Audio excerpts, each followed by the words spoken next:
For more than a century, people have been divided as to whether the murders at Hinterkaifeck is the work of man or the devil. Nonetheless, all agree on one thing. What happened at Hinterkaifeck is something truly terrifying. This strange horror story is set in the roaring 1920s, when someone or something demonic arrived at the homestead of Hinterkaifeck, Germany, and festered during the winter.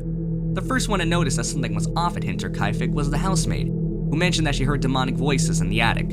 But despite an investigation by the family, they found nothing in the attic or anything suspicious in the house. However, as the disembodied voices persisted, the maid, spooked out of her wits, decided to quit in September of 1921.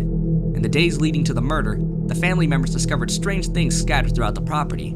Footprints leading from the nearby forest towards their house, and many of the family's personal belongings were displaced. Then, on the 31st of March 1922, the force residing at Hinterkaifeck did the unthinkable. But before we get into this disturbing story, I'm Toasty, the host of the day. Whether you're a hardcore horror fan on a quest for new stories, or someone looking for a good scare, join me on this journey as we look into things that pique our morbid curiosity. Like and subscribe now to stay up to date on all my latest horror content. Without further delays, let's dive into the darkest corners of history together.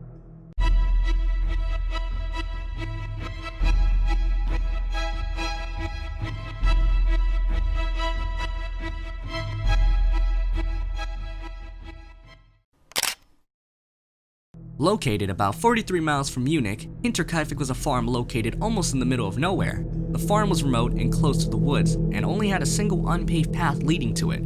For generations, the Gruber family had lived there in peace. The family consisted of Andreas and Gisela Gruber, their widowed daughter Victoria Gabriel, Victoria's children Gisela and Josef. Though remote, there were no untoward incidents at the farm until the harsh winter of 1921 rolled in. It was in this winter that things at Hinterkaifeck started to go very wrong. It started off small. The maid of the Gruber family, Crescenz Reiger, started to notice that things were getting misplaced. Household items started to go missing, and soon enough, disembodied voices and strange smells started floating through the house. But no one was found despite Andreas combing through the entire house for intruders. There were no drifters in the bedroom, the attic, the barn, basement, or anywhere else in the house. However, the ghostly voices persisted at night.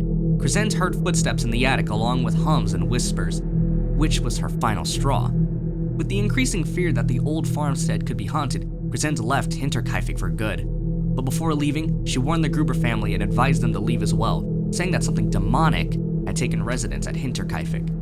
Andreas, however, dismissed the claims as he found no conclusive evidence. As the maid had left in September, the family had to work through the winter on their own. As they were farming the household, that meant increased workloads on all fronts. But as soon as they started spending more time in the house than at the farm, the family soon realized that Crescenz hadn't made the story up.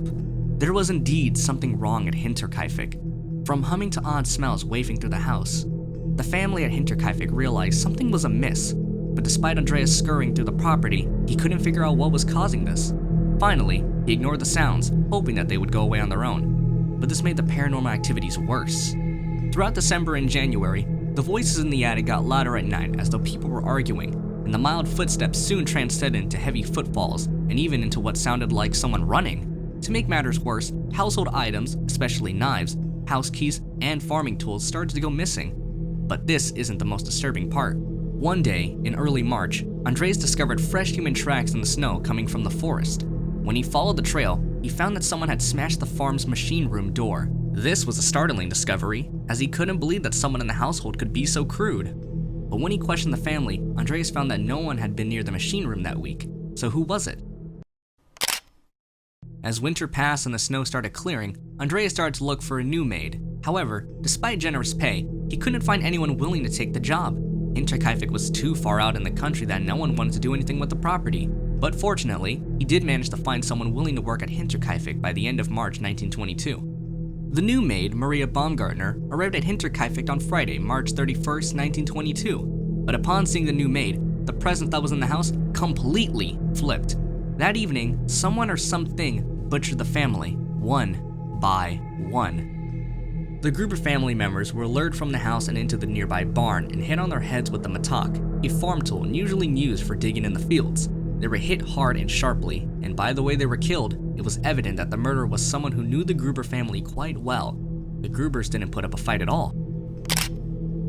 On April 4th, Albert Hoffner, a machine repairman, traveled to Hinterkaifeck to fix an engine. Andreas had called him a few days before to fix it, but Albert couldn't find anyone when he arrived. From the lights in the house, it was evident that someone was in there, but no one answered the door. However, the engine was in the courtyard, and though it seemed odd that no one was coming out, Albert started working on the engine, keen on finishing the work before nightfall. 4 hours later, Albert was done with the machines. He wrapped up his work and looked around the house, but no one arrived. Throughout the time he had been working, no one had come out of the house, and he couldn't hear a human being around either. Albert knocked on the front door again, but no one answered. So he went to the nearest house and let Laurent Schlittenbauer, the neighbor, know that something was amiss. Laurent decided to investigate. He knocked on the door at Hinterkaifeck, let Andreas know that he was there, and asked if everything was alright. But there was no answer. After waiting for a few minutes, he walked along the house to see if something was amiss. As he walked by, Laurent discovered that the barn door was wide open and went inside. At first, he didn't notice anything out of the ordinary, but as he was about to leave, Laurent realized that the hay at the end of the barn was oddly discolored. As he got closer, a rancid smell hit him, and he realized that the hay was covered in blood, and beneath the hay were the bodies of 4 people of the Gruber family. Horrified, Laurent sped out of the barn and ran into the house. Inside, he found 2 more bodies. By the state of the bodies, it was clear that they had been killed a few days before. But inside the house, it looked as though someone had been tending the fire in the living room, and there were signs that someone had recently cut some meat from the pantry. He soon alerted the nearby police station, and the police inspected the farm. The bodies were removed and buried. However, once they started questioning people, the police realized this wasn't a typical murder case. For example, Michael Plockel, an artist, had passed through the street of Hinterkaifeck on the evening of the 1st of April and saw someone standing in the cold, foggy fields with a lantern. Michael waved, but the figure simply started walking towards him, keeping the lantern in front of him and shrouding his face. As he waited for the man to come near, Michael noticed that there was a thick smoke coming from the chimney, and it smelled like burning hair. This made Michael very uneasy, and he immediately left.